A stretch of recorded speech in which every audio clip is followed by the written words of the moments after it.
جان سارا نے بدر و احد پر درود، جان سارا نے حضور کے واسطے سے بدر وچ بھی جنہاں قربانیاں دیتیاں تے حضور دا دفاع کیتے انہاں تے بھی لکھاں درود تے سلام، تے پھر جڑے میدان احد وچ اگے کھڑ کے حضور دے کٹتے رہے انہاں وچ بھی لکھاں درود تے لکھاں سلام حضور دے واسطے نال، حضور دے وسیلے نال۔ قال محمد بن عمر پھر حضور جب میدان احد میں تشریف فرما ہوئے تو پھر حضور نے خطبہ دیا۔ سانو اور کیڑے فلسفے دیجیے، اسی یہی گلا کرنے ہیں کہ مولانا صاحب کیڑی، میں کہ یہی تو گلا ہیں۔ اقبال قلندر لاہوری اپنے بارے گل کی تھی، سارے نو بھی جمع نہیں کیتا، کہنا مجھ کو تو سکھا دی افرنگ نے زندگی کی، پڑھن جے گیا حالانکہ ایک گل ہے نہیں، اپنے آپ کو گناہگار حضور دی پھر امت ہے، اس دی اپنے آپ کو گناہگار کہندا ہے۔ اقبال کہندا ہے مجھ کو تو سکھا دی افرنگ نے زندگی کی، اس دور کے ملا ہیں کیوں ننگے مسلمان، کہندا مینوں تو انہاں سکھائی بے دینی، مولویوں نوں کی ہوا کیوں نہیں، اپنے بارے انہیں گل کی، ہم کو نہیں اس نے کہا، کہتا مجھ کو تو سکھا دی افرنگ نے زندگی، اور چونکہ حضور دا غلام ہے اور قیامت اتنا حضور دے نال انہوں محبت ہے کہ قیامت والے دن بھی حضور دے سامنے نہیں جانا چاہتا، میں اس قابل ہی کوئی نہ، ہاں جی، اس واسطے حج عمرے تے بھی نہیں گیا، ویکھدے ہی انہیں روضہ رسول نو ویکھدے ہی دوروں ویکھدے ہیں اقبال شہید ہو جانے سے، تو فنا پھر رسول سے، ہاں جی، کجا مکتب کجا میں خانہ شوق، تو خود فرما مرا این بے کہ آن بے،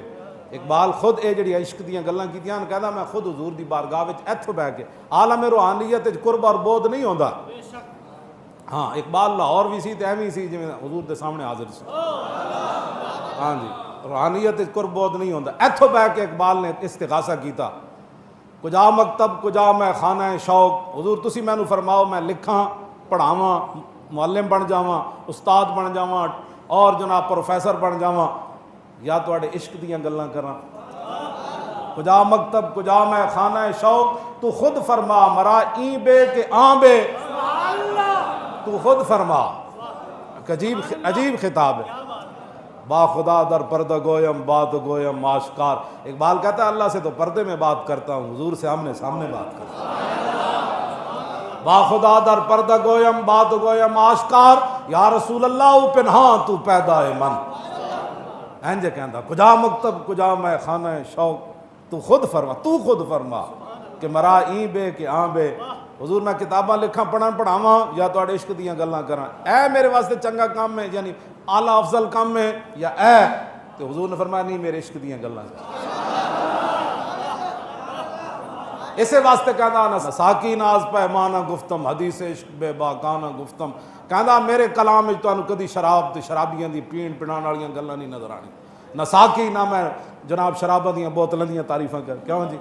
نہ انہاں دے رنگاں دیاں تے نہ دیسی تے نہ ولایتیاں دیاں، میں میرے کلام وچ تانوں کدی نہیں نہ ساکی نہ از پیمانہ گفتم، میں کہ پھر کی کرنا، کہندا حدیث عشق بے باکانہ گفتم، میں حضور دے عشق دی گل بڑا بے باک ہو کے کرنا، کیوں جی، میں کہ کیوں، کہنا شنیدہ ماں از پاکان امت ترابا شوخی یہ رندانہ گفتم، کہنا میں صدیق اکبر تو لے کے غازی علم الدین تک عشق دی گل انجی کر کے سنی تے میں بھی انجی کر کے کر، گل سمجھ آئی، بس اتنی بات ہے، ہن میرے آقا و مولا پہنچ گئے میدان احد جلوہ گر ہو گئے،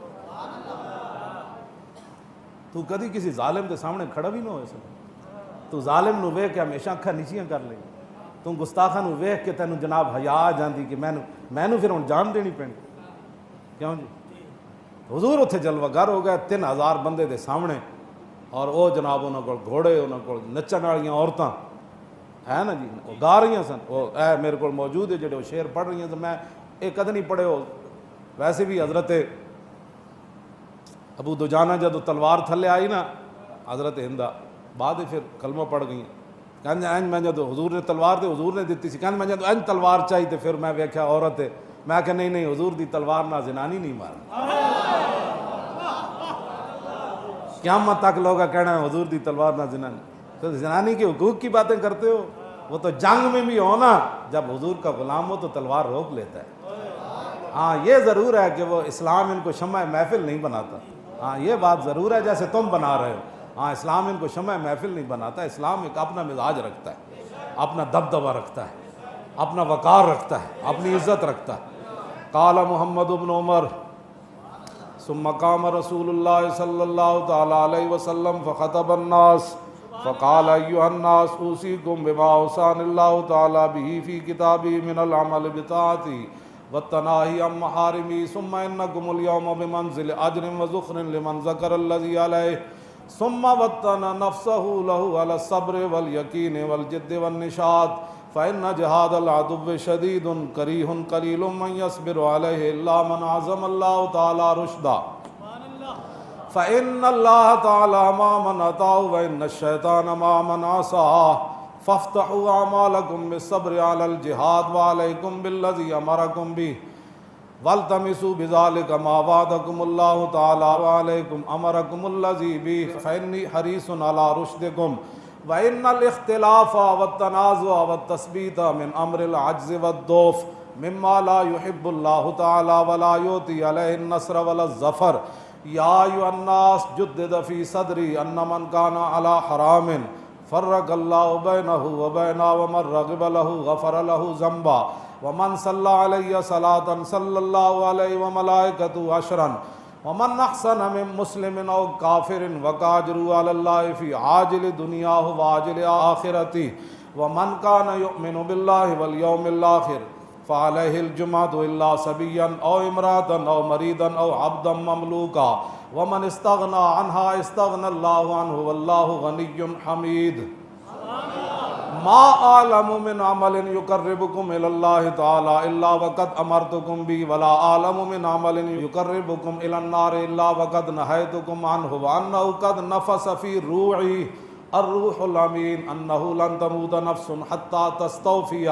اقصى رزقها لا ينقص منه شيئا وان ابطا عنها فاتقوا الله ربكم واجملوا في طلب الرزق لا يحملنكم استبطاء ان تطلبوه بمعصية الله تعالى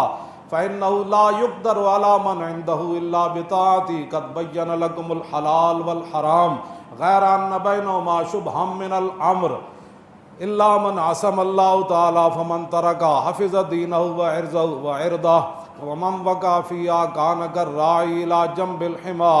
أوشك أن يقع فيه وليس ملك إلا وله حمى ألا وإن حمى الله تعالى محارمه والمؤمن من المؤمنين كالراس من الجسد إذا اشتكى تداعى عليه سائر الجسد والسلام عليكم ورحمة الله۔ یہ میرے آقا و مولا نے وہاں خطبہ ارشاد فرمایا، ادھر ایک ایک لفظ جڑا وہ سخن ہے جس میں سخن نہ ہو، میں نثار تیرے کلام پر ملی یوں تو کس کو زبان نہیں، وہ سخن ہے جس میں سخن نہ ہو، وہ بیان ہے ان کی باتوں کی لذت پہ بے حد درود، ان کے خطبے کی ہیبت پہ لاکھوں تاجدار ختم نبوت، تاجدار ختم نبوت، تاجدار ختم نبوت،